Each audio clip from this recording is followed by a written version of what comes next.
Bien, nouveau numéro de cette émission, premier numéro de la semaine. Bonsoir à toutes et à tous. Vous nous suivez de partout.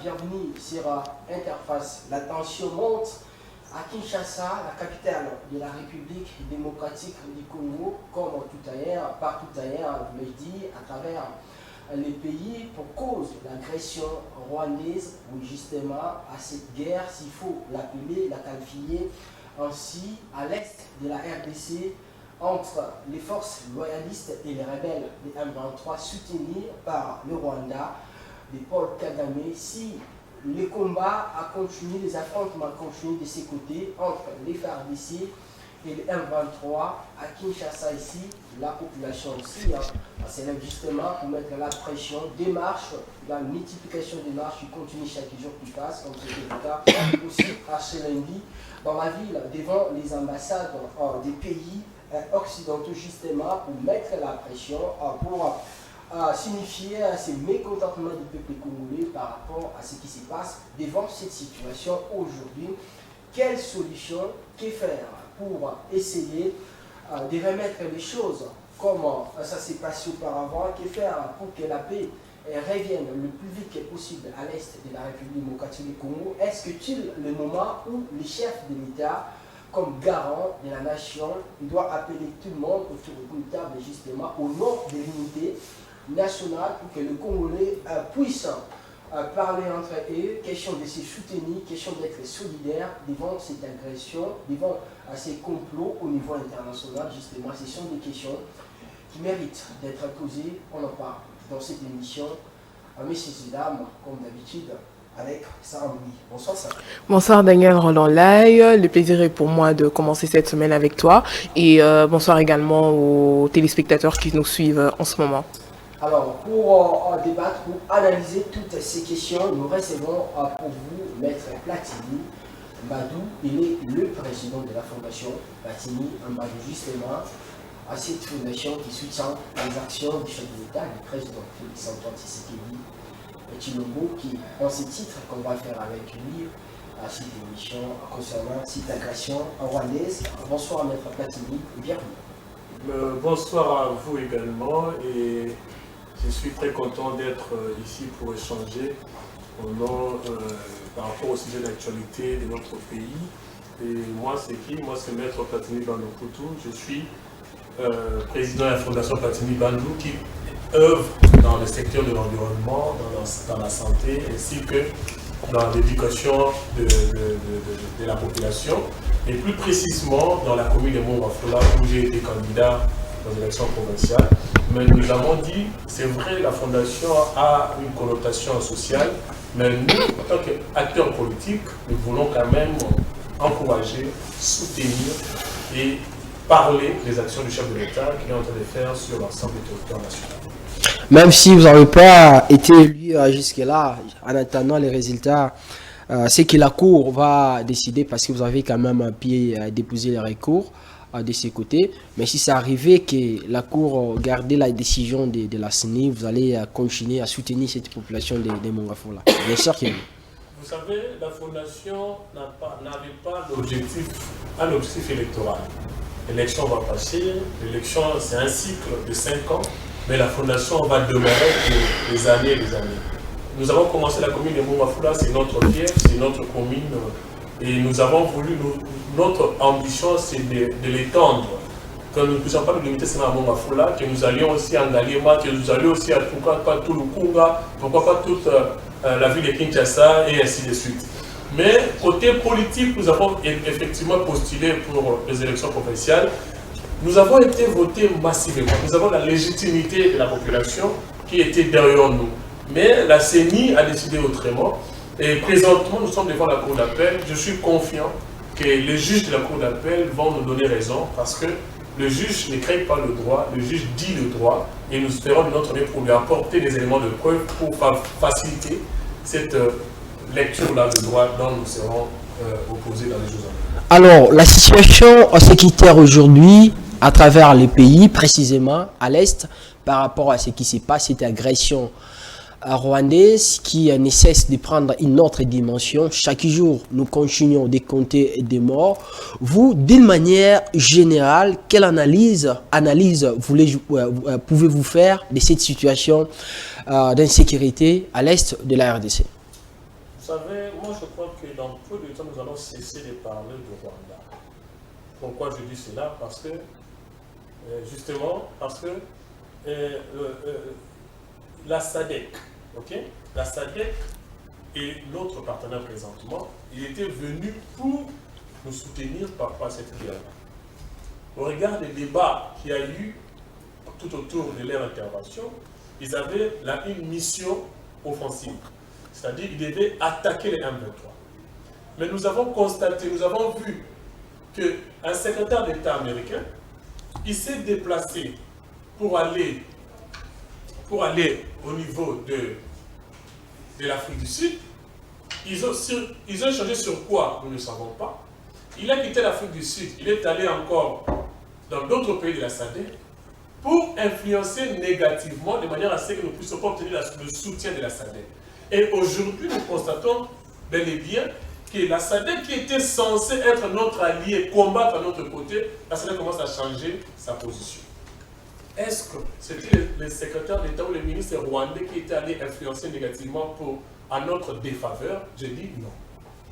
Deuxièmement, nous avons entendu la Pologne se prononcer que si nous attaquons le Rwanda, il fera de son mieux pour soutenir le Rwanda. Militairement le Rwanda. Ce n'est pas tout. La Grande-Bretagne également s'est prononcée en notre défaveur. Alors moi je me demande, est-ce qu'on va toujours parler du Rwanda ou on va plutôt dire que nous sommes en train d'être agressés par le Rwanda, les États-Unis, la France, la Grande-Bretagne et tout cela derrière le Rwanda pour agresser la RDC. Je crois que nous sommes victimes de la communauté internationale qui utilise malheureusement un Africain pour venir déranger un autre Africain. Ce sont des choses que nous sommes en train de déplorer depuis et depuis. Pourquoi est-ce que nous, les Africains, nous sommes des Bantous, nous sommes Bantous, Nilotiques, ainsi de suite, mais nous devons être unis pour construire notre pays. Mais nous constatons qu'il n'y a pas cette unité, il n'y a pas cette cohésion, il y a une personne qui n'a même pas la même peau que nous, qui vient pour déranger, un autre pays africain. C'est ce qui est déplorable, je ne sais pas pourquoi, mais du moins, je crois que c'est à cause de notre richesse, c'est à cause de tout ce que nous avons comme richesse. Donc cette agression ne vient pas directement du Rwanda, c'est ça? L'agression vient du Rwanda qui est le bouc émissaire, qui est la personne qu'on utilise pour nous agresser. Mais en réalité, les personnes qui nous agressent, ce n'est pas seulement le Rwanda. Nous avons la Grande-Bretagne, nous avons les États-Unis d'Amérique, nous avons la France. Madame, vous n'allez pas oublier que celui qui avait milité pour que nous ne puissions pas enlever l'embargo, ce n'était pas le Rwanda. On était agressé par le M23. On avait également l'embargo derrière nous. Nous sommes en train de plaider pour qu'on enlève l'embargo, que nous ayons accès aux armes de guerre, mais c'est la France qui avait milité pour que l'embargo ne puisse pas être enlevé. Ce n'était pas un ministre rwandais. Vous avez encore l'EAC, vous avez encore la SADC, ce que nous venons de voir dernièrement. Donc ça démontre en suffisance de preuves que la communauté internationale est contre nous. Voilà pourquoi moi je dis, au-delà des marches que nous sommes en train d'organiser par-ci, par-là, moi, tout ce qui est entreprise américaine, entreprise française, je n'achèterai pas un bonbon. Donc vous appuyez l'événement qui s'est effectué aujourd'hui. Madame, devant cette situation, on peut que féliciter le patriote qui se sont levés. D'enlever le drapeau de ce pays, ça ne vous dit rien? Est-ce que la crainte n'est pas d'obtenir de l'aide venant de ces personnes? Madame, ils ont déjà démontré à suffisance de preuves qu'ils ne sont plus avec nous. Moi, permettez-moi de citer le nom, l'entreprise Total. Moi, j'ai ma voiture. Il m'arrive des fois d'acheter 1 litre ou 2 litres de carburant. Mais je ne peux jamais acheter dans leur entreprise. L'entreprise française comme Total, je n'achèterai jamais. Est-ce que cela ne va pas nous causer de problème? Pourquoi ça va causer problème, madame? Nous sommes un pays souverain. Nous avons le droit sur notre sol. Sur le plan international, les États négocient sur le plan diplomatique. Mais Dans les cas d'espèce, on est en train de nous obliger à négocier, on est en train de nous obliger à fléchir devant les terroristes.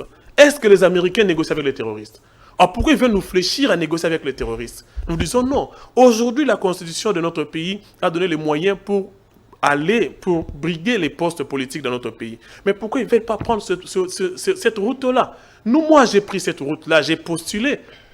Aujourd'hui, je suis devant la Cour parce que j'estime que j'ai été élu massivement. Mais les autres devaient faire pareil. Ce n'est pas important d'aller prendre les armes pour venir faire tuer la population et demain chercher encore à diriger cette même population. Je crois que c'est contradictoire.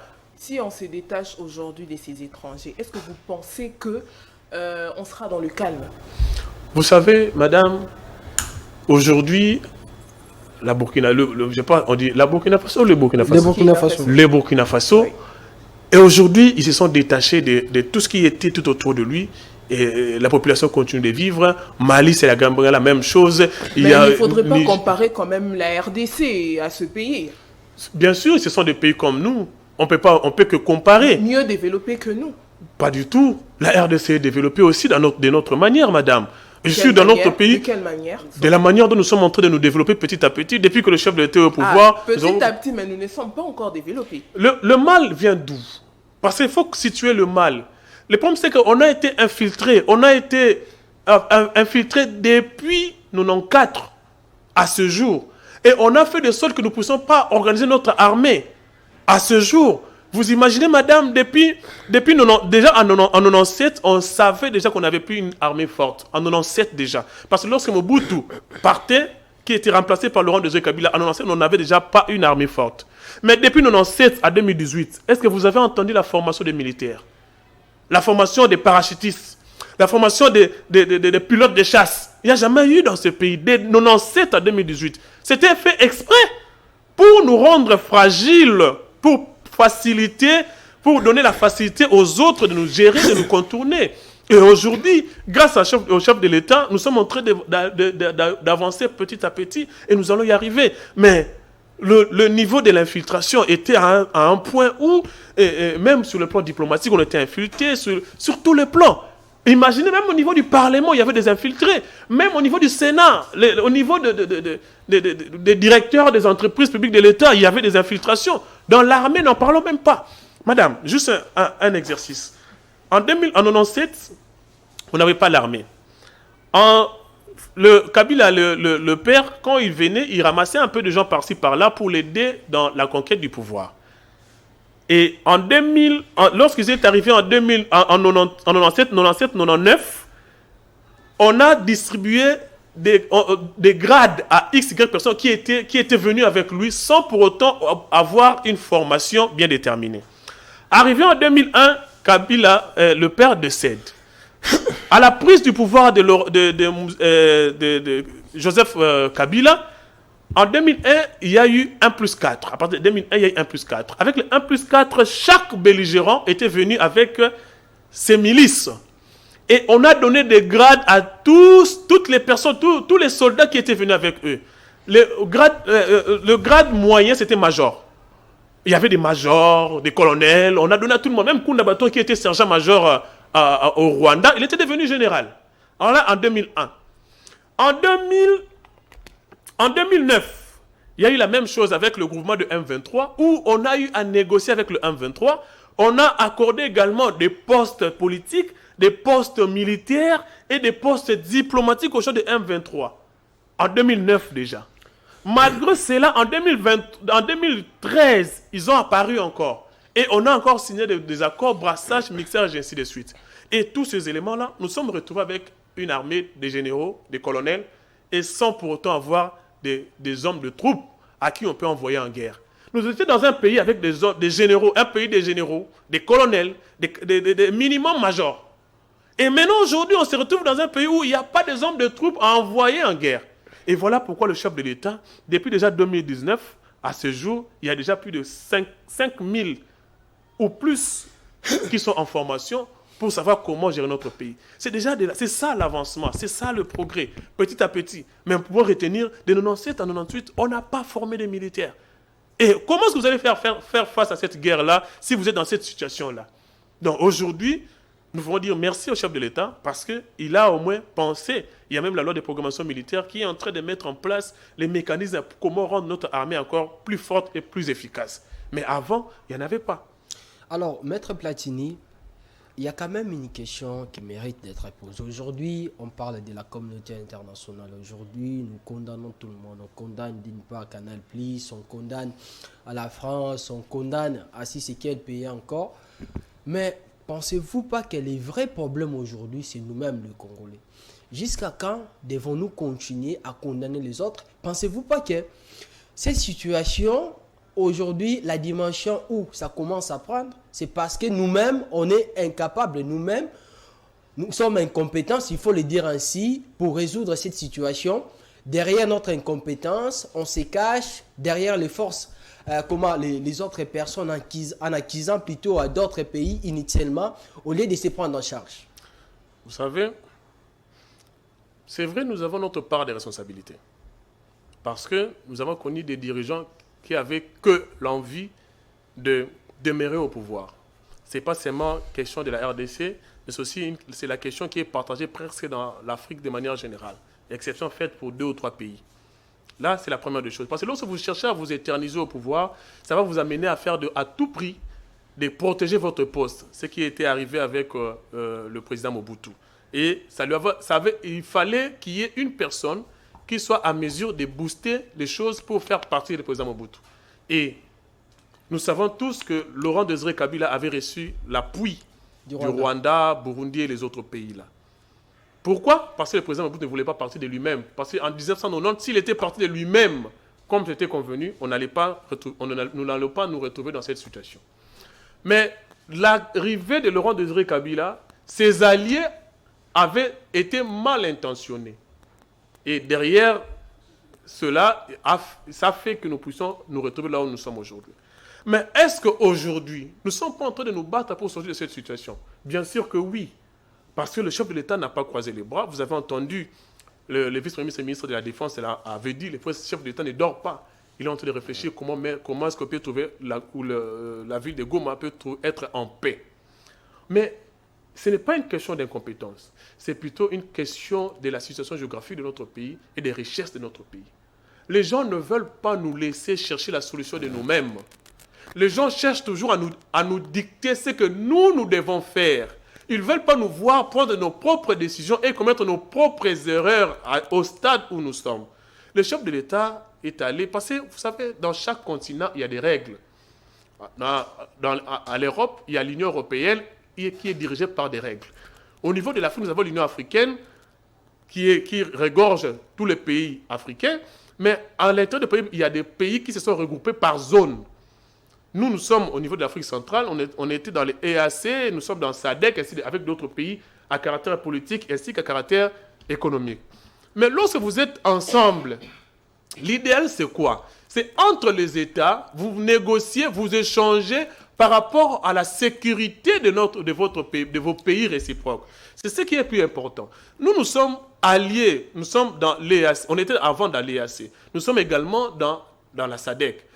Mais dans toutes ces structures-là, ce sont les États qui sont des signataires. Ce n'est pas des groupes armés. Ce n'est pas M23 qui est signataire de la SADC. Ce n'est pas non plus M23 qui est signataire au niveau de EAC. Lorsque un pays signataire est agressé, les autres pays peuvent venir en aide. Ce sont là les règles de loi internationale. Ce n'est pas la réalité aujourd'hui.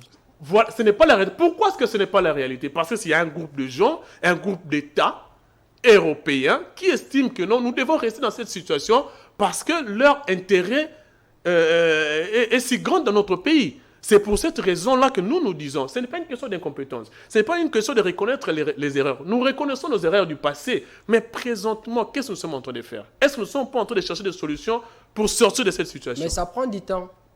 Pourquoi ça prend du temps? Parce que si on avait laissé la SADC nous soutenir comme avant, aujourd'hui on ne parlerait plus de M23 à l'est du pays. Mais si le secrétaire d'État américain a fait les déplacements juste pour les Congolais disent souvent, à bêta 12, à bêta 12, juste pour que nous puissions pas obtenir le soutien.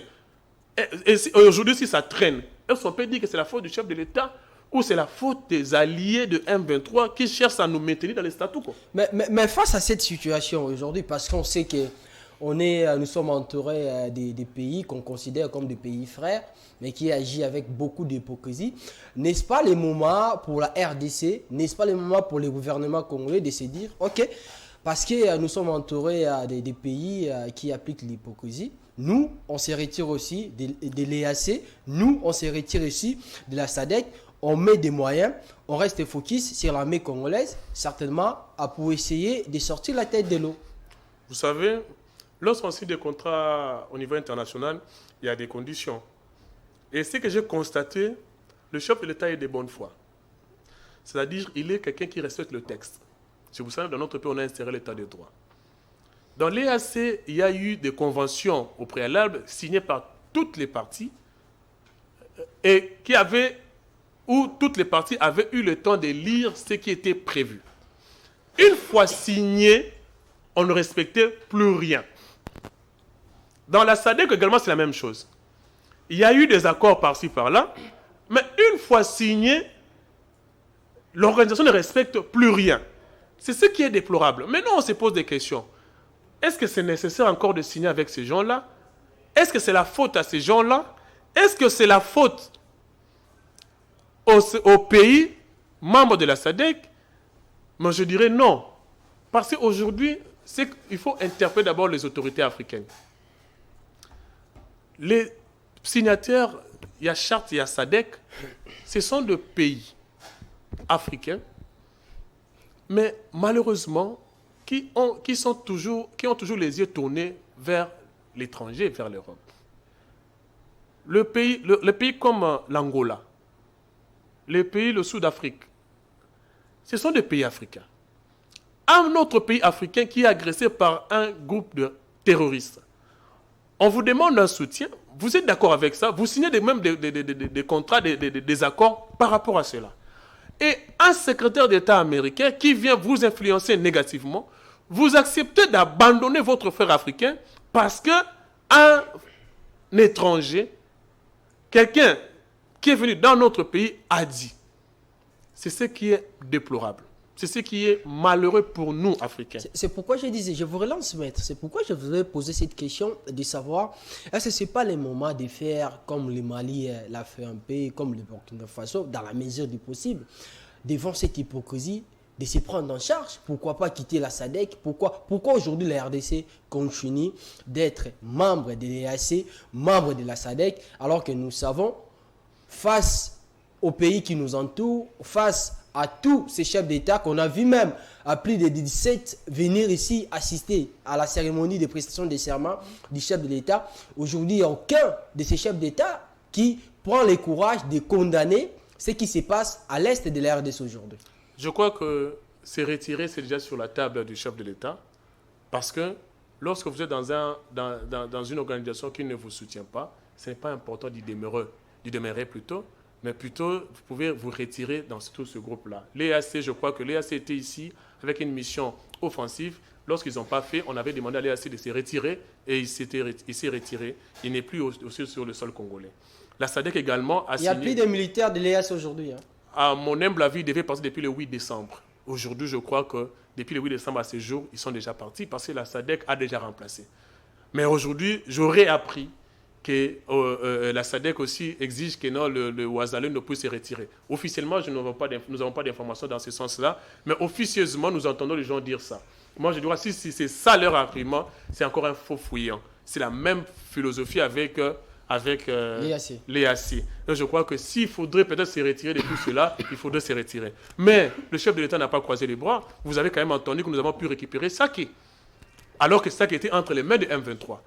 Et nous avons récupéré ça sans le soutien de l'EAC, moins encore de la SADC. Donc pour dire que nous n'avons pas croisé les bras, nous sommes en train de nous battre. De l'autre côté, nous sommes en train de former les militaires. À droite, nous sommes en train de nous battre au front, ensemble avec les Ouazalens, qui sont les patriotes qui sont levés pour défendre la partie de notre pays. Et nous sommes comme un seul homme pour bouter l'ennemi dehors. Donc moi, je crois que de notre côté, nous sommes focalisés sur la récupération de notre territoire. Mais du moins, à ce qui concerne ces organisations, nous allons nous tabler sur ça, nous allons réfléchir sur ça, voir pourquoi rester dans une organisation qui ne respecte pas les clauses, qui ne respecte pas l'idée de se mettre ensemble pour aller de l'avant. Aujourd'hui, on a suivi quand même ce que le président polonais a dit après la sortie de la rencontre avec Paul Kagame. Il a dit haut et fort que la Pologne, dans la mesure du possible, si un autre pays attaquait le Rwanda, la Pologne va soutenir le Rwanda avec des matériels militaires. Mais après avoir entendu ça aujourd'hui, aucune réaction du gouvernement congolais, est-ce que cette réaction qui tarde aujourd'hui, ce n'était pas peut-être une occasion pour montrer à la face du monde que nous sommes un pays souverain, de prendre une décision à l'extrémisme, pourquoi pas renvoyer l'ambassadeur polonais pour passer cette communication? Parce qu'aujourd'hui, au moment où cette déclaration a été faite, il y a l'ambassadeur de la Pologne avec l'ambassade qui fonctionne aujourd'hui. Ça donne l'impression comme si la RDC continue d'être ce pays que beaucoup considèrent aujourd'hui comme un pays faible. Vous savez, nous sommes loin d'être un pays faible parce que si vous regardez la force militaire des pays africains, vous allez nous retrouver parmi les 15 premiers pays. Là, c'est premièrement. Deuxièmement, la Pologne, en matière militaire, on n'en parle pas beaucoup de la Pologne, hein, mais du moins, c'est une déclaration politique, c'est une déclaration faite lors des échanges entre les chefs d'État. On n'a pas vraiment besoin de nous étaler sur ça. Mais à ce qui nous concerne, nous sommes trop focalisés pour récupérer nos territoires qui sont entre les mains des terroristes de M23, qui ont le soutien non seulement du Rwanda, mais de 80% de la communauté internationale. Mais n'oubliez pas, la RDC a aussi des alliés. La RDC a aussi des alliés. Mais des alliés qui ne se manifestent pas jusque-là. Mais ne vous dérangez pas. Au moment opportun, vous serez surpris de voir les alliés qui sont derrière la RDC. La RDC a suffisamment des alliés et les alliés regardent. Au moment opportun, vous serez surpris de voir. Vous savez, la Troisième Guerre mondiale avait commencé avec des petits débats entre les États, entre les individus, et puis pas. Mais vous savez que cette histoire de la RDC, les États-Unis, la France, la Grande-Bretagne, ils sont en train d'avancer lentement mais sûrement, mais vers une pente qui va leur coûter cher. Pourquoi ça va coûter cher? Parce que le chef de l'État avait demandé à tout le monde, si vous voulez coopérer avec la RDC, venez directement en RDC, ne passez pas par le Rwanda.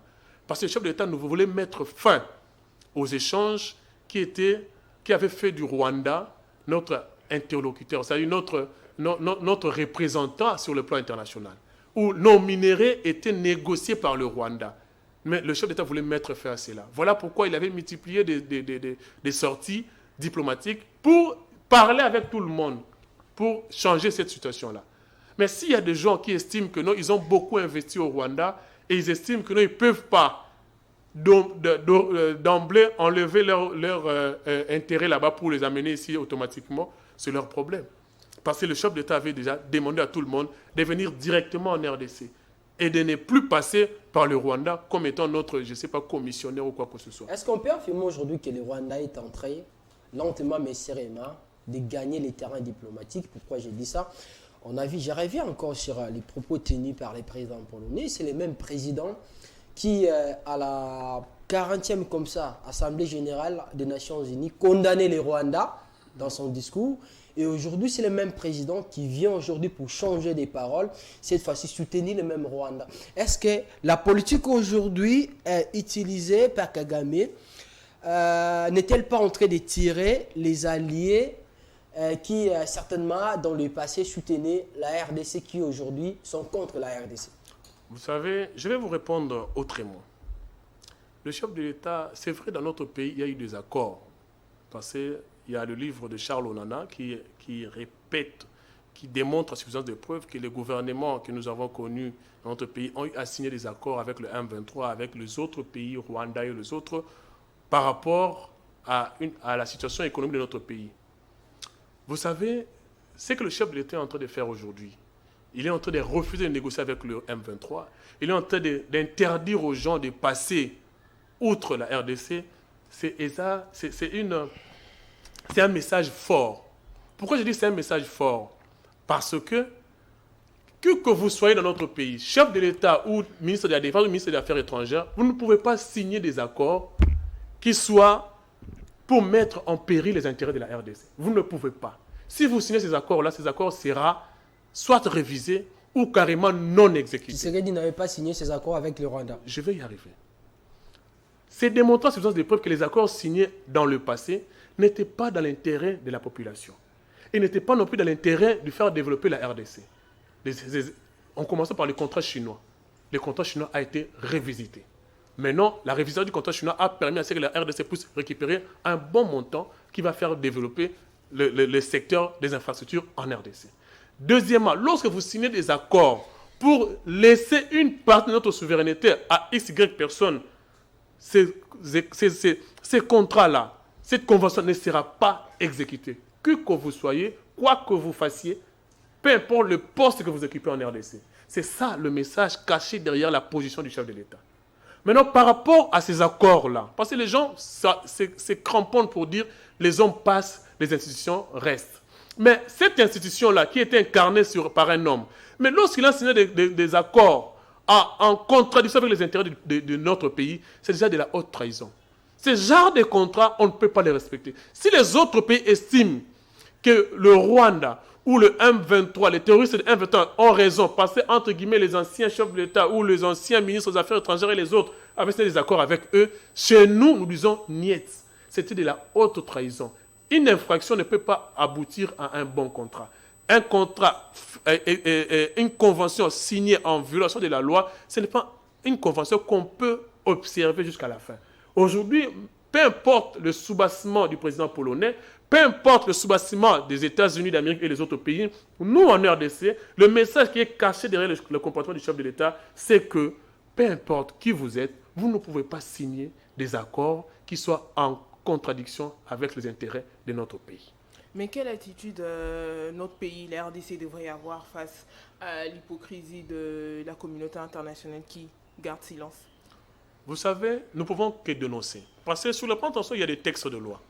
Et je déplore que ces textes de loi, signés par toutes les parties, mais apparemment, il y a certains pays qui se disent au-dessus même des textes de loi internationaux.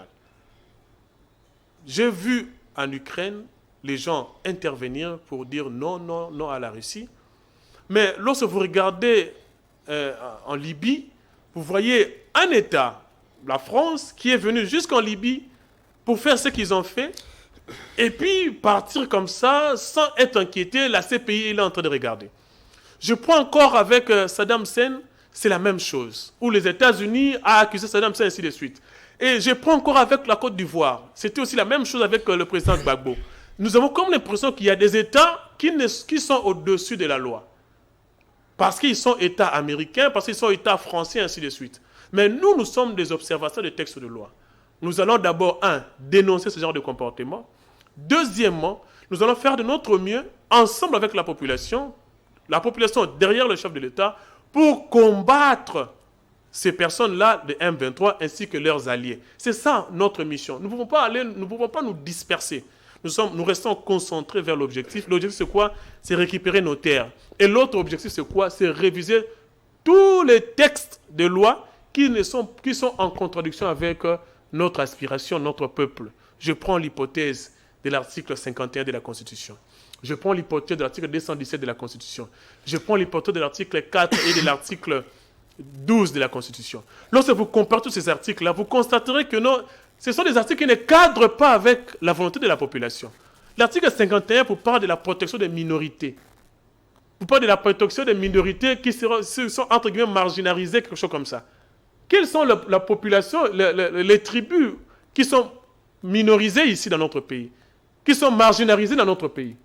Pendant que l'article 11 de la Constitution parle de l'égalité de tous devant la loi. Mais l'article 51 parle de la minorité. Pourquoi?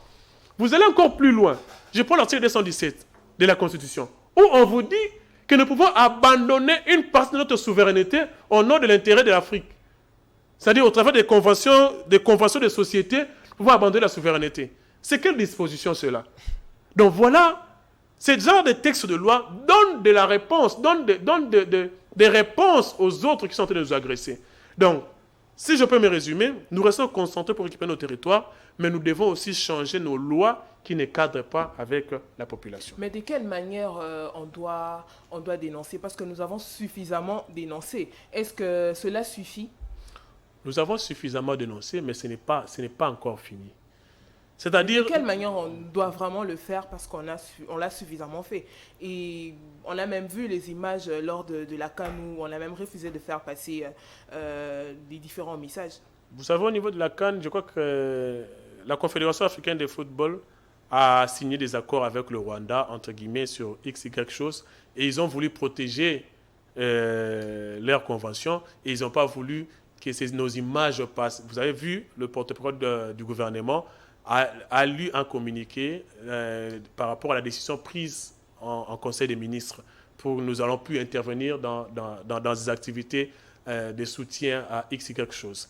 Moi, je crois que ça fait partie, mais nous, la population, nous devons nous mobiliser. Parce que l'unique moyen qu'a la population pour faire entendre sa voix, c'est de marcher aussi, ça fait partie, marcher pacifiquement. Ne détruisez pas, ne brûlez pas, ne faites pas autre chose que de marcher pacifiquement, premièrement. Deuxièmement, sur les réseaux sociaux, nos stars, parce que nous avons nos stars en football, nous avons nos stars dans plusieurs domaines. Vous devez également faire de sorte que nous puissions nous entendre sur le plan international. Et non seulement cela, vous également les journalistes, faites de votre mieux pour ne pas publier les messages des terroristes. Les messages de M23, il ne faut pas le publier. C'est-à-dire, quelqu'un vous envoie dans un groupe, ne relayez pas ce message-là. Laissez ça comme ça, parce qu'il y a ce qu'on appelle le cybercriminalité, où les gens font passer des messages pour décourager les gens au front. Et lorsque vous êtes devant le message des patriotes congolais, publiez ces messages-là.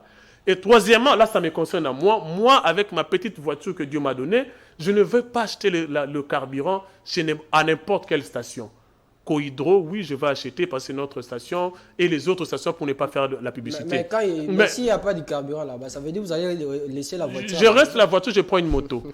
Pour dire que non, je ne peux pas faire entrer... La moto que vous allez prendre, certainement les motards acheter les carburants chez les... Ce que je suis en train de dire aussi, même les motards aussi m'écoutent.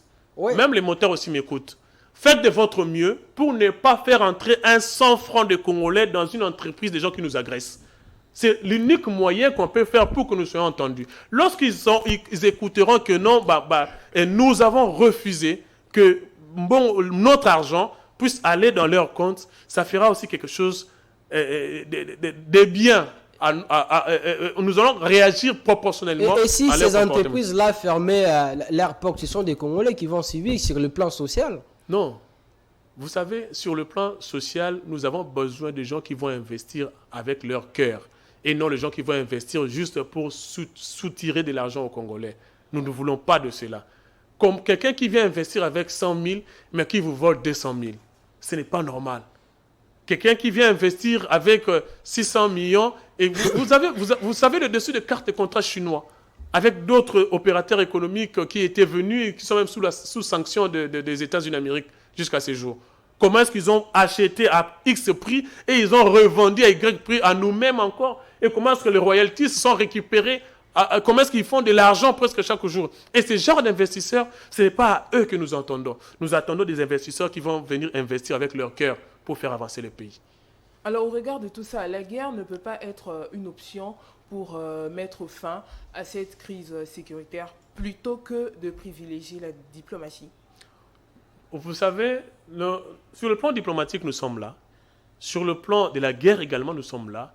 Et sur le plan des marches pacifiques, nous sommes là. Mais sur le plan de la guerre, nous sommes là en faisant quoi? Nous venons de récupérer ça que madame, c'est comme si vous ne vivez pas en RDC. On attend l'applicabilité de la moindre escarmouche, l'applicabilité de la moindre escarmouche et puis la déclaration ouvertement et publiquement de la guerre, comme le président de la République l'avait promis. Effectivement, il avait promis, mais la situation constitutionnelle n'est pas appropriée à ce jour. Parce que vous savez comme moi que l'Assemblée nationale n'est pas encore établie jusqu'à ce jour. Le Sénat, moi non plus. Mais c'est une urgence. Oui, c'est une urgence, mais avec qui? Nous attendons que cela puisse être fait pour que nous puissions le déclarer. Mais moi, je réfléchis au-delà de ça. Les Congolais doivent continuer à mourir non, moi, je réfléchis en au-delà de ça. attendant qu'on puisse installer toutes les institutions. Là, vous réfléchissez à court terme, mais moi, je réfléchis au-delà de ça. Oui. Au-delà de ça, c'est quoi? Comme il y a une impossibilité à gauche, on peut faire une ouverture à droite pour trouver la solution. Et voilà pourquoi, aujourd'hui, nous avons récupéré Saké. Comment nous avons récupéré Saké? Parce que nous avons affronté les 1-23, et nous avons récupéré Saké, et nous allons encore affronter pour récupérer Bunagana, et ainsi de suite. Voilà l'autre option. Donc, la guerre fait partie... parce qu'on déclare la guerre avec un autre État. On ne déclare pas la guerre avec les terroristes. Les terroristes, on les chasse de notre pays. En ce qui concerne la guerre, nous sommes en train de nous organiser pour en solliciter. Mais nous devons d'abord, avant de faire la guerre avec le Rwanda, être d'abord en mesure de compter tous nos territoires et puis faire face être sûr que nous pouvons faire face à toute éventualité. C'est aussi un des éléments importants. Alors, Maître Platini, ça donne l'impression comme si le président de la République, même s'il est le garant de la nation, avec son gouvernement, ils sont en train de faire les choses sans pourtant peut-être intéresser les autres. Là, je parle de l'opposition. Est-ce que ce n'est pas le moment, au nom de l'unité nationale, au nom de la solidarité, le président de la République comme les garants, il peut se réveiller et dire « Ok ». Comme il s'agit de la situation sécuritaire, de l'avenir de notre pays, aujourd'hui j'appelle tout le monde, je mets tout le monde autour d'une table, qu'on puisse parler de notre pays, pour que tout le monde soit actif et puisse soutenir, on reste solidaire pour faire face au complot international. Vous savez, monsieur le journaliste, le chef d'État avait déjà fait cela. Il avait tendu sa main vers tout le monde, pas seulement de l'opposition. C'était la création de l'Union sacrée. Après cela même, je crois que même le message a été relayé encore par le président Bosso. L'appel du président n'était pas l'appel pour venir briguer des postes au sein du gouvernement. L'appel du président, c'était pour que tout le monde puisse s'élever pour lutter ensemble pour bouter l'ennemi dehors. C'était ça l'appel du président. Ce n'est pas que vous allez quitter l'opposition pour devenir au niveau de la majorité. Tout en étant dans l'opposition, vous pouvez poser des actes démontrant en suffisance de preuves que non, vous n'êtes pas d'accord avec ce qui se passe avec le 1-23 et que vous n'êtes pas d'accord avec tous ces éléments. C'est très important. Aujourd'hui, même si vous êtes opposant, vous pouvez, au travers de vos tweets, démontrer que vous n'êtes pas d'accord avec ce comportement de 1-23 et les autres. Vous êtes opposant, vous pouvez, au travers, avec votre parti, vous pouvez mobiliser les jeunes pour marcher, pour démontrer que vous n'êtes pas d'accord avec cela. Nous avons vu ça avec l'histoire des Bataclan. Lorsque les terroristes avaient tiré sur tout le monde, nous avons même des présidents africains aller là-bas pour marcher avec tout le monde. Il n'y avait pas d'opposition, il n'y avait pas de majorité, tout le monde était là-bas. Donc je crois qu'ici aussi en RDC, c'est aussi important. Moi, j'aimerais bien voir M. Fayoulou en train de faire ce geste ici. C'est très important. J'aimerais bien voir... Ça va résoudre quoi, ces gestes? Ces gestes-là, ça va résoudre quoi? Ça va influencer. Parce que ce sont des gestes qui comptent. Ça démontre en faisant des preuves que non, sur le plan international, que non, il y a un pays où les gens sont en train d'être tués, mais la communauté internationale, vous êtes en train de regarder sans réagir. C'est ça le message. Ça veut dire même ceux qui dirigent aussi peuvent aussi les faire ce geste. Comme on a vu ces images-là lors du dernier conseil des ministres. Mais ça concerne tout le monde. Parce que le problème de la RDC, ce n'est pas... Mais ce sont eux qui sont censés normalement trouver une solution. Maintenant, lorsqu'ils le font, ils se plaignent auprès de qui? Le problème, c'est qu'eux, ils sont en train de diriger la RDC. Lorsqu'ils font ça, ils ne se plaignent pas. Ils montrent à la communauté internationale que non, voilà ce qui est en train d'être fait dans notre pays et vous, vous êtes en train de regarder. Madame, j'insiste encore pour dire que dans notre pays, ce n'est pas le ministre rwandais qui s'était déplacé pour aller en Angola pour influencer négativement l'intervention de la SADC. Ce n'est pas le ministre rwandais qui s'était déplacé pour aller en Afrique du Sud. Ce n'est pas non plus le ministre rwandais qui s'était déplacé en Pologne pour dire au président polonais de soutenir le Rwanda pour nous agresser encore davantage. En d'autres termes, notre combat, si vous regardez seulement le Rwanda, c'est que vous regardez mal. Parce que le chef de l'État, les membres du gouvernement dirigent le gouvernement, ne dirigent pas le monde. Alors que le monde, il y a d'abord les 5 membres permanents, il y a le Conseil de sécurité, et dirige le monde. Alors, ces gens qui dirigent le monde, lorsqu'on fait ce geste ici, on leur montre suffisamment de preuves que non, voilà ce qui est en train d'être fait. Vous ne dites rien. Et vous serez reproché demain. Ne croyez pas que ce geste-là était un geste qui a été fait anodin comme ça. Non, c'est un geste calculé pour dire à la face du monde qu'il y a un problème dans notre pays. Et j'aimerais bien voir aussi Fayulu le faire. J'aimerais bien aussi Moïse Katumbi le faire. J'aimerais voir aussi Franck Diongo le faire. Ce n'est pas important de dire au chef de l'État que non, il faut qu'on se réunisse. Mais s'il vous plaît, vous allez vous réunir pour parler encore de quoi? De là où vous êtes, c'est poser des actes de l'unité. C'est tout, c'est ce qu'on demande. Parce qu'aujourd'hui, les gens attendent seulement le partage. J'avais suivi un tweet de M. Franck Diongo de là où il se trouve. Il parle, non, on devait se réunir le M23, Katumbi, le Kanani, avec les chefs de l'État. Monsieur, pour faire quoi? Il y a eu élection, vous avez perdu, maintenant il y a déjà une majorité. Malgré la majorité qu'il y en a, il y a quand même notre pays agressé. Mettons-nous ensemble pour combattre ces gens-là. Maintenant, ça, ce n'est pas qu'on va vous prendre encore pour vous mettre à la défense, pour combattre. Non. De là où vous êtes, comportez-vous en conséquence. J'ai vu un joueur congolais qui joue au Rwanda, je ne sais pas. Héritier Luvumu. L'héritier Luvumu, après avoir marqué un but, il n'a pas eu peur, il a fait ce geste-là tout en étant au Rwanda. Est-ce qu'il ne fallait pas laisser ces gestes-là aux dirigeants, au lieu que les dirigeants aussi commencent à l'appliquer? Ça donne l'impression comme si, quand vous analysez, parce que chaque personne peut l'analyser de sa manière, selon sa compréhension, ça donne l'impression comme si le gouvernement était en train de dire au peuple, bon, ok, nous aussi, on vous remet ça parce que nous, sommes incapables de vous sécuriser. Non, pas du tout. Le niveau de gérer, le niveau de diriger est par étapes. C'est comme dans notre pays, nous avons le gouverneur, nous avons les bourgmestres, nous avons le gouverneur, nous avons les ministres, nous avons le premier ministre, nous avons le chef de l'État, ainsi de suite. Et dans le monde aussi, c'est comme ça. Nous avons le chef d'État, nous avons le président de l'Union africaine, nous avons également le Conseil de sécurité des Nations Unies, nous avons les 5 membres du Conseil de sécurité des Nations Unies, ainsi de suite. Alors, s'il faut relayer un message, le message va aussi de cette manière-là. Donc, le message des membres du gouvernement, ce n'est pas sur la population, mais c'est plutôt sur les gens qui gouvernent le monde. Et ça ne traduirait pas une faiblesse de la part des autorités, parce que c'est comme s'ils s'est moqué de nous. Non, ce n'est pas une faiblesse de la part de l'autorité, c'est plutôt un message que l'autorité lance aux gens qui gouvernent le monde. Mais on peut bien lancer un message sans pour autant faire ce geste, parce que là, on a comme l'impression qu'ils se plaignent auprès d'une personne. Non, ils ne se plaignent pas, madame. Les problèmes de notre pays, c'est que nous sommes agressés par la communauté internationale qui est une organisation censée nous protéger et nous garder. C'est ça en fait le problème, c'est ça l'enjeu. J'insiste encore pour dire, ce n'est pas le ministre rwandais qui était à l'Angola ou en Afrique du Sud. Ce n'est pas eux. En Pologne, ce n'était pas un ministre en rwandais qui s'était prononcé sur le président polonais. Pour dire que notre cas, il y a tellement de gens qui ont investi au Rwanda et qui estiment que non, ils ont besoin que leur investissement aboutisse. Et ils ne veulent pas voir leur investissement puisse aller par terre. Et ils cherchent à tout prix de maintenir le statu quo.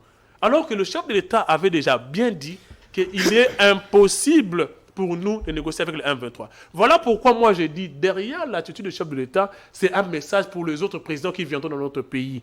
Que dans ce pays, qui que vous soyez, quoi que vous fassiez pour nous, si vous essayez de signer des accords en violation avec les intérêts de notre pays, ces accords ne seront pas observés et sera revisité.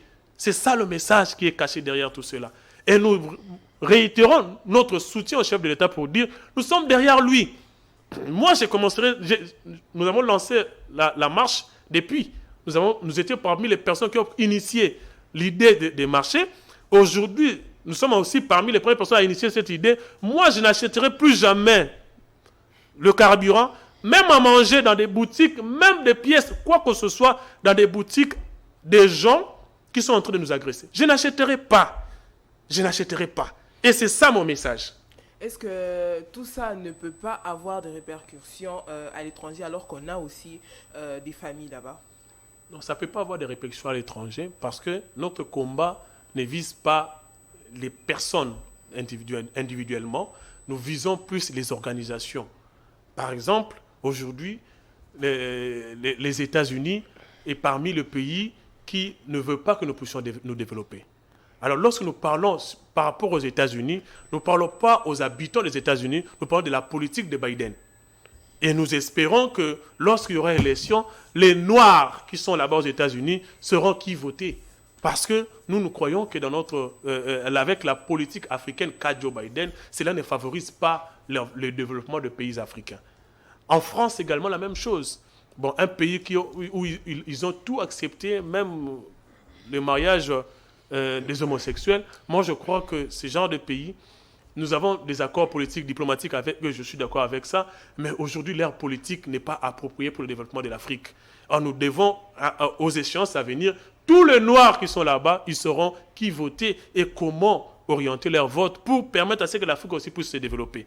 Et dans les autres États aussi, c'est la même chose. Même en Grande-Bretagne, le Premier ministre qui est là, les gens qui, lorsqu'il y aura élection au niveau de la Chambre des représentants, ils sauront qui voter par rapport au développement de l'Afrique. C'est là où nous sommes. Maintenant, les habitants africains qui sont là-bas, ils savent également que nous sommes dans un état de droit. Pas seulement ici, même là-bas aussi. Et ils sont là-bas en règle, en ordre. Ceux qui ne sont pas en ordre, désolé, mais ceux qui sont en règle, ils ont leurs papiers, ils ont leurs documents. Ils peuvent à tout moment brandir pour dire que nous sommes dans nos droits de rester ici ou de revenir au pays. Mais cela ne veut pas. Nous, si nous sommes en train de nous battre ici, c'est pour l'Est du pays. Nous voulons conserver notre intégrité territoriale. Nous voulons avoir la totalité de notre pays en notre possession et gérer nos minéraux nous-mêmes. Venez négocier avec nous et non avec un intermédiaire.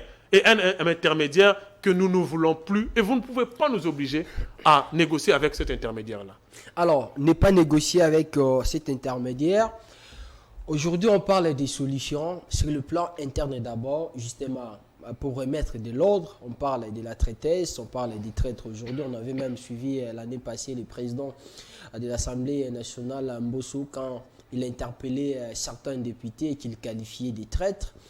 Et on a vu cette proposition du ministre de la Défense, Jean-Pierre Bemba, après la sortie de cette réunion purement sécuritaire avec les chefs de l'État, et confirmée par la ministre de la Justice, concernant cette proposition de la loi sur, la loi sur la peine capitale, qui devrait être appliquée, voulais-je dire, prochainement en RDC. Vous, quelle lecture pouvez-vous faire en tant que juriste de cette proposition? Est-ce que la RDC, cette loi ne fera pas telle que la RDC puisse négliger ou bien jeter au calendrier grec ces conventions internationales qu'on avait signées sur le respect justement de la personne humaine? Vous savez, le respect de la personne humaine par rapport aux conventions dont vous avez soulevé a toujours été respecté par la RDC. Aujourd'hui, la RDC ne s'est pas déplacée pour agresser un pays. La RDC n'a pas envoyé des bombes dans un État voisin. La RDC n'a pas pris des armes pour combattre un pays qui était paisiblement dans de bonnes relations avec elle. Mais aujourd'hui, c'est la RDC qui est victime des agressions terroristes du M23, qui est soutenue par plusieurs pays ainsi que la communauté internationale. À ce moment-là, monsieur le journaliste, qui est victime? C'est nous. Et comme nous sommes victimes, comme nous sommes attaqués, comme nous sommes agressés, nous pouvons que nous défendre. Lorsque nous nous défendons contre les agresseurs, est-ce que nous sommes des terroristes? Nous devenons des terroristes? Ça fait de nous des terroristes ou ça fait de nous des gens qui ne respectent pas les droits humains? Bien sûr que non. Parce que, je donne un exemple. Vous êtes chez vous à la maison. Un voleur entre chez vous avec des machettes, avec des armes blanches. Et vous vous défendez, vous blessez le voleur et vous arrêtez le voleur. Est-ce que ça fait de vous un bourreau? Bien sûr que non. Donc moi, je crois qu'aujourd'hui, dans notre pays, nous sommes victimes, nous sommes agressés, nous pouvons nous défendre. Toutes les personnes que vous voyez tomber, ils sont tombés où? Sur notre territoire. Ils sont entrés comment? Parce que sur le plan international, avant d'entrer dans un autre pays, il faut avoir du passeport. Passeport, il faut avoir des autorisations, ainsi de suite. Là. Est-ce qu'ils avaient des autorisations d'entrer dans notre pays? Est-ce qu'ils ont des passeports? Lorsque vous vérifiez les gens qui sont tombés à Saké, est-ce qu'ils avaient des passeports pour rentrer chez nous? Ils n'avaient pas cela. Est-ce qu'ils avaient des autorisations pour entrer chez nous? Non, on a le droit de nous défendre, on a le droit de les attaquer et de les mettre dehors. Est-ce que cette proposition va résoudre les vrais problèmes? C'est quoi le faux problème? Parce que le faux problème, c'est nos minéraux. C'est ça la base du problème. Le faux problème, c'est nos minéraux. Est-ce que c'est... Si j'ai de l'argent chez moi à la maison, ça vous donne le droit de venir le prendre par force? Non, même si je ne sais pas le gérer, même si je n'ai pas la maîtrise de la gestion de l'argent, mais tant que c'est à moi, tu vas me laisser le gérer comme je le veux, comme je l'entends. Vous ne pouvez pas venir chez moi pour me prendre ça sous prétexte que je ne sais pas comment le gérer. Non. C'est vrai, la RDC, c'est un pays, c'est un scandale géographique. C'est un scandale parce que au niveau de la RDC, on trouve presque les minéraux dans son ensemble dont les Occidentaux ont besoin pour fabriquer les téléphones et les autres là. Est-ce que ça leur donne le droit de venir sans autorisation dans notre pays et le prendre comme ils veulent sans notre aval? Bien sûr que non. Donc à ce moment-là, il y a un problème parce que avec la conférence de Berlin, chaque pays a une dimension bien déterminée. Et aujourd'hui, on ne peut pas nous justifier ce genre de comportement à nous pour dire que non, la RDC, ils ont des contrats, mais ils ne savent pas comment l'exploiter. Nous allons l'exploiter à leur place. Mais venez signer un contrat de partenariat avec nous. Mais ne faites pas du genre, vous allez dans un autre pays voisin, vous mettez vos industries de raffinerie et vous venez ici maintenant pour créer les troubles, pour avoir l'accès au coltan et l'accès aux autres. Non, ce n'est pas comme ça que ça se passe. Même sur le plan international, c'est une violation. Donc voilà pourquoi nous estimons que c'est notre droit qui est violé et nous avons pleinement ce droit-là de nous défendre. Et je suggère même au chef de l'État d'ajouter encore d'autres drones, d'ajouter encore d'autres Sukhoi, pour faire de sorte que notre Bounaganda soit récupéré avant même qu'on puisse mettre un autre gouvernement. Et ça sera justice. Vous êtes d'accord avec cette proposition? Vous n'avez pas répondu à ma question, maître. Quelle proposition, cher? De la loi. La loi sur comment je dirais, j'oublie. Hein. Voilà, monsieur le journaliste, J'ai oublié même la loi. La nouvelle loi qui a été proposée, débattue au Conseil des ministres concernant la peine capitale, la peine des morts. La peine des morts. Mais cher, on a parlé de la trahison, on n'a pas même pour parlé la trahison, de la on mettait la peine des morts. Ouais. Mais moi, j'ai toujours été passé. Il y a eu un courant des abolitionnistes et des rétentionnistes. Les gens qui avaient voulu, ils ont étudié à l'étranger, ils ont dit non, il ne faut pas arrêter la peine de mort, il faut qu'on change, qu'on devienne un peu... Bon, moi, je crois que les gens, quand ils se déplacent pour aller à l'étranger, ils croient que non, la France, la Belgique, c'est égal à la RDC, alors que ce n'est pas la même chose. Lorsqu'on légifère, on tient compte des facteurs de droit. Les facteurs de droit, ce sont des éléments qui orientent les législateurs pour mettre en place une loi. Ça peut être des facteurs sociologiques, des facteurs économiques, des facteurs sociaux et ainsi de suite. Lorsqu'ils ont amené cette histoire de l'abolition de la peine de mort, moi j'ai toujours été contre cela. Pourquoi contre cela? Parce que lorsqu'on abolit la peine de mort, on maintient la détention à vie. Or, avec l'état de nos installations pénitentiaires dans notre pays, nous ne sommes pas en mesure de détenir les gens à vie dans notre pays. Allez dans nos prisons, Makala ici, en Genga et les autres prisons, nous sommes pas, ce n'est pas vraiment des prisons appropriées. Donc il faut d'abord commencer, pour arriver à abolir la peine de mort, il faut d'abord commencer par un préalable. C'est quoi le préalable? C'est mettre les installations à condition, c'est-à-dire pour recevoir ces gens-là. Si vous n'avez pas les endroits pour le recevoir, mais pourquoi vous allez abolir pour entasser les gens à 500 000 dans une pièce? Donc c'était une erreur. Pas une erreur. Parce que jusqu'aujourd'hui, je suis un scientifique, je suis un chercheur, je suis doctorat à l'université de Kinshasa, mais les gens parlent de l'abolition de la peine de mort. Mais c'est quel document? C'est une ordonnance, un décret, un arrêté ou quoi? Jusqu'aujourd'hui, on n'a jamais vu ça. Mais les gens en parlent quand même. Donc pour vous dire que non, moi j'ai toujours été contre cela. Et si aujourd'hui ils veulent revenir à ma raison, c'est-à-dire pour dire que non, ils veulent maintenant mettre en place revenir sur la peine de mort pour faire de sorte que non, les personnes qui trahissent notre pays, qui soient condamnées à la peine de mort, je peux être que d'accord avec ça. Parce que c'est ça en fait le droit. C'est ça en fait l'équilibre de droit. Parce que moi, personnellement, j'estime que ces gens-là ne méritent rien.